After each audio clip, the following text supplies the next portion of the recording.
Malaya raw makabiyahe sa Senadora Laila De Lima dahil wala pa siyang kaso sa korte ayon kay Senator Ping Lacson. Biro pa niya kay De Lima huwag siyang gumaya sa ginawa niya noon nang magtago sa batas. May ulat on the spot si Sandra Aguinaldo. Sandra?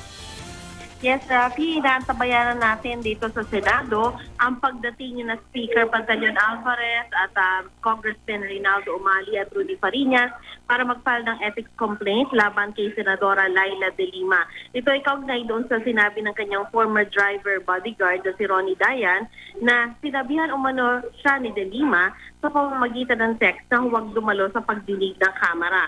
Nauna dito, sinabi ni De Lima na hindi naman niya ito pinigilan, kundi nagbigay lang siya ng payo kay Dayan. Ayon kay Senador Ping Lacson, sa tingin niya ay may jurisdiction ng Senado sa oras na ma-file ang reklamo. Pero sa ngayon, sabi ni Lacson, malayang makabiyahe si De Lima sa ibang bansa kasi wala namang whole departure order laban sa kanya. Wala din naman daw warrant or pending case sa korte. Depende na raw kay De Lima pero biniro daw niya ito na huwag itong gumaya sa kanya. Matatandaan si Lacson ay ng ibang bansa at hindi na aresto sa kabila ng warrant of arrest mula sa korte noong termino ni dating Pangulong Gloria Macapagal Arroyo. Na-dismiss ang kanyang kaso nang hindi siya nakukulong. Ayon kay Lacson, option daw ni Senadora De Lima nang tanungin kung tingin ba niya ay tatakas ito. Pero Rafi, nauna dito ay inassure naman ni De Lima na siya ay dadalo lang sa ilang pagtitipon sa ibang bansa pero siya ay babalik din.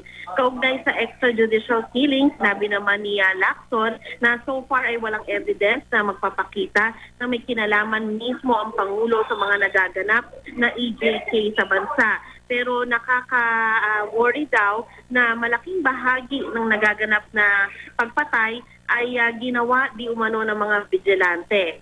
Sabi ni Lacson, dapat magkaroon ng special task group na binubuo ng ahensya gaya ng PNP at NBI para mawala yung pagdududa na isadyang ginagawa ito ng mga pulis. Kailangan daw makita na may vigilant effort ang gobyerno laban sa EJK. Hindi naman daw kailangan si Pangulong Duterte pa mismo ang magutos ito basta magkaroon halimbawa ng isang task force na tututok sa paglutas ng extrajudicial killing. Yan muna ang pinakahuling ulat mula dito sa Senado, Rafi. Sandra, dun sa nakatakdang paghahain na laban kay De Lima ng ethics complaint, may nabanggit na ba ang Senado kung ano yung mga susunod nilang hakbang? Meron ba silang nabanggit na timetable kapag na-receive na nila itong complaint? Ayon kay Senador Tito Soto ay ipapaikot niya ito doon sa mga miyembro ng Ethics Committee. Pero ang isa pang elemento, Rafi, ay itong nalalapit na Pasko at yung session din ng Senado ay hanggang ngayong week na lamang. So isa yan sa mga maaring makaapekto doon sa timetable. Nung matanong ng media itong si Senador Soto kung maari ba ito ay pagkalipas na ng Pasko, hindi rin naman daw niya masabi dahil maaring may magawa pa sila bago sila mag-Christmas break. Rafi? So Sandra, posibleng hindi ito ma-actionan ng Senado?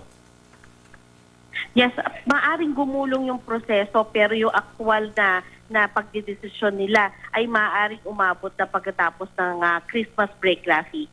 Okay, maraming salamat, Sandra Aguinaldo.